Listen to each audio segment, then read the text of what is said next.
नमस्कार, स्वागत है आप सभी का एबीपीएल न्यूज में और मैं हूं आपके साथ यूबी चौधरी। उत्तराखंड का चुनावी इतिहास कई अनूठे रंगों और मिथकों को समेटे हुए है। इनमें एक मिथक 2019 के लोकसभा चुनाव में टूटा था। 2014 के लोकसभा चुनाव तक ये धारणा बन गई थी कि राज्य में जिस दल की सरकार होगी उसका संसदीय चुनाव में बेड़ा पार नहीं हो सकता।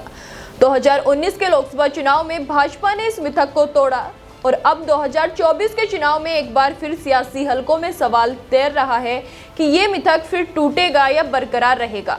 प्रदेश में पुष्कर सिंह धामी के नेतृत्व में भाजपा की सरकार है और अब की बार इस मिथक को तोड़ने का दारोमदार उन्हीं के कंधों पर है। बता दें कि राज्य गठन के बाद उत्तराखंड में ये 5वां लोकसभा चुनाव हो रहा है। इससे पहले उत्तराखंड 4 लोकसभा चुनाव का गवाह रह चुका है। पहला लोकसभा चुनाव 2004 में हुआ था। उस समय प्रदेश की सत्ता पर कांग्रेस काबिज थी।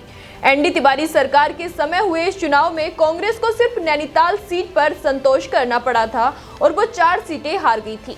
गौरतलब है कि 2009 के लोकसभा चुनाव के दौरान प्रदेश में भाजपा की सरकार थी। उस वक्त मेजर जनरल बीसी खंडूरी मुख्यमंत्री थे।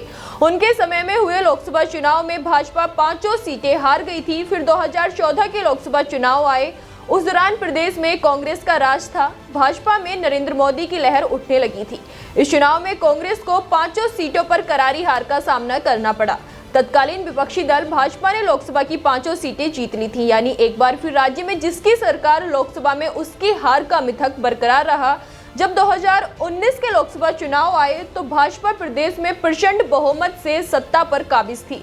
लेकिन इस बार भाजपा ने लोकसभा की 5 सीटें जीतकर मिथक को तोड़ दिया। राज्य के मतदाताओं पर पीएम मोदी का ऐसा जादू चला कि विधानसभा चुनाव में बारी बारी से सरकार बदलने का मिथक 2022 विधानसभा चुनाव में टूट गया।